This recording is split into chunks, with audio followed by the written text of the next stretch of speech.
आप भजन नहीं करेंगे, नाम जप नहीं करेंगे, भैया कुछ करो या न मत करो, लेकिन प्रत्येक वैष्णव को इसके सहारे रहना चाहिए। हाथ में स्वर्ण हो या ना हो चलेगा, बहुत महंगी कार हो नहीं हो चलेगा, बहुत लंबा चौड़ा घर हो ना हो चलेगा, लेकिन आपका सबसे बड़ी अनमोल अगर कुछ पूंजी है तो वो है ये माला। तो माध्यम है, ये झोली तो माध्यम है, लेकिन मन का फेरत, मन का फेर, ये आपको माध्यम बनाएगा। नाम जप करने का साधन है क्या? माला। आपका बालक पढ़ने जाता है, डायरेक्ट थोड़ी ना आप उसको इंग्लिश मीडियम भेज देते हो या तुरंत जाकर के पहली दूसरी कक्षा में आ जाता है। LKG UKG नीचे स्टेप बाय स्टेप पढ़ता है। जितने भोले भाले लोग हैं उन सबको एक आश्रय लेना चाहिए, वो है नाम जप। अब नाम जप किसी भी स्थिति में होता है। अच्छा, कई लोग गुरु मंत्र और नाम जप को एक समझते हैं।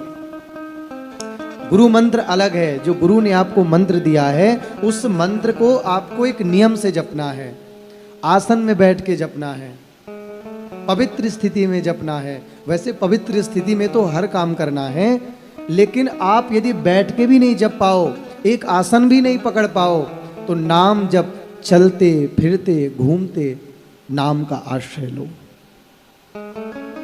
नाम प्रभु का है सुखकारी, कष्ट हरेंगे पल में भारी। बालक वृद्ध युवा नर नारी, राम नाम के सब अधिकारी।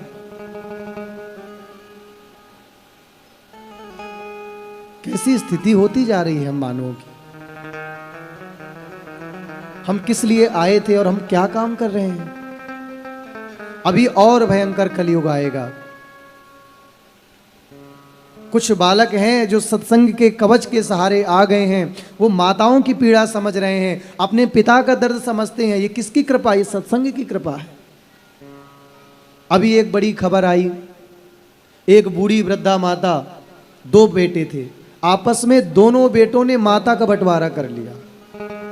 अब बताइए, जिसके हृदय में भक्त भाव, जो भक्त का हृदय होगा, जिसके हृदय में भावना होगी, नाम जप के आश्रय रहने वाला होगा, गुरु निष्ठा रखने वाला होगा, क्या वो अपनी माता के सेवा में कभी बंटवारा कर सकता है? नहीं कर सकता। 2 बेटों ने बंटवारा कर लिया, कोर्ट में मुकदमा है। 6 महीना बड़ा वाला रखेगा और 6 महीना छोटा वाला रखेगा। प्रेम से कहिए ना, श्री राधे। छोटे बेटे के 6 महीना हो गए, बड़े वाले का समय आया। बड़े वाले की बेटी बहुत ज्यादा चालाक, बोली बुढ़िया आने वाली होगी, चलो घूमने चलते हैं। अब बेचारी बूढ़ी वृद्धा माता, पैसे है नहीं। कुछ ऐसी माताएं होती हैं गांव की जिनको आज भी ठीक से रोड क्रॉस करना नहीं आता। गलत तो नहीं कह रहे हम? आज उनको बड़ी लंबी चौड़ी महाराज NH2 हाईवे में एक्सप्रेस में छोड़ दिया जाए तो इतने महाराज सटपट बाहर निकलते कि मैया सड़बड़ा जाती, यहाँ को जाएंगे, यहाँ को जाएं तो जाएं कहाँ को, यहाँ से बहाना आ रहा हो, यहाँ से बहाना आ रहा है, ऐसी स्थिति बनती है। लेकिन वो बूढ़ी वृद्धा माता बेचारी जैसे तैसे रोड पार करके आई, भटकते भटकते कागज में बेचारी लिख रखी, लंबा चौड़ा चिट्ठा लिख रखी है, फला सेक्टर में फला नंबर गली में इस मकान नंबर में मेरा बेटा रहता है। अब बेचारी 10 लोगों को दिखाती, भैया ये कहाँ है, ये बिल्कुल सत्य घटना, ये पता बताओगे। 1 घंटे में बेचारी रोड क्रॉस कर पाई। ढूंढते ढूंढते जैसे तैसे आई, फोन पास में नहीं। आजकल तो लोग फोन भी नहीं लगाते हैं। कुछ बदमाशों की वजह से आजकल इंसानियत वाले लोगों पे भी भरोसा करना लोगों ने बंद कर दिया। हाँ, आप किसी से कहना मेरा फोन गुम हो गया, जरा एक नंबर लगाना, बोलेगा चोर है। नंबर लगाने के बहाने फोन लेके भाग जाएगा, छीन के भाग जाएगा, फोन मत लगाना। कुछ बुरे लोगों के वजह से अच्छे लोग भी बदनाम हो रहे हैं। अब बेचारी वो बूढ़ा वृद्धा माता बोली, भैया फोन लगाओ, हमारे बेटा के यहाँ मैं आई हूँ, रात्रि के 10 बज गए। अब बताइए, वो बूढ़ी वृद्धा माता भूखी प्यासी, फोन लगाया, फोन नहीं उठा। और जब बेटे ने फोन उठाया तो फोन उठा के क्या कहता है, अरे क्या है, क्यों परेशान कर रही हो, हम तो घूमने आ गए, लॉक करके आ गए घर, तुम्हारे चक्कर से कहीं घूमने और नहीं मिलता है, चली जाओ छोटे बेटे के पास, फोन मत करो हमको। तुम्हारा जीवन तो बुढ़ापे में आ गया, अब हमारा घूमने का समय, तुम हमें घूमने भी नहीं कहीं जाने देती। वो बूढ़ी वृद्धा माता बेचारी खटखटाते खटखटाते वहीं बैठ करके रोने लग गई। किसके पास जाऊं? छोटे बेटे के पास जाती हूं तो उसका समय पूरा हो गया।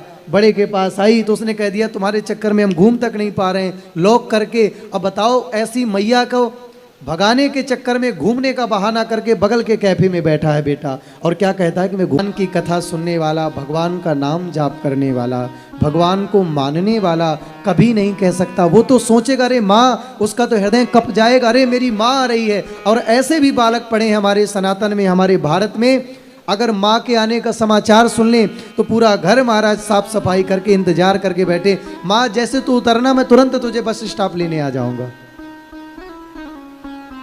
इसलिए वही है अभागे जो भगवान की कथा से दूर है भागी।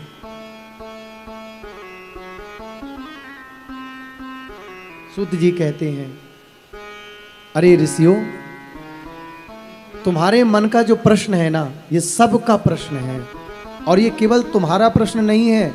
अगर मैं इनसे निकलने का कोई उपाय बताऊंगा, कोई मार्ग बताऊंगा, तो सारे मानवों का इससे कल्याण होगा। इसलिए ध्यान से सुनो क्या कहते हैं। प्रीति ही सौनक चित्ते ते यतो वच्मि विचार्य च सर्वे सिद्धांत निष्पन्नम संसार भयनाशनम। अब मैं तुम्हें ऐसा रस सुनाऊंगा, ऐसा मार्ग बताऊंगा जिससे संसार के भय से तुम मुक्त हो जाओगे। क्यों? क्योंकि उनके हृदय में प्रीति है। एक बात और बताएं मैया, जब तक सामने वाले को सुनने का हमारे मन में भाव नहीं होगा, प्रीति नहीं होगी, श्रद्धा नहीं होगी, तब तक सामने वाला चाहे जितना बढ़िया सुनाए, हमारे मन में कभी वो बात नहीं उतर सकती है।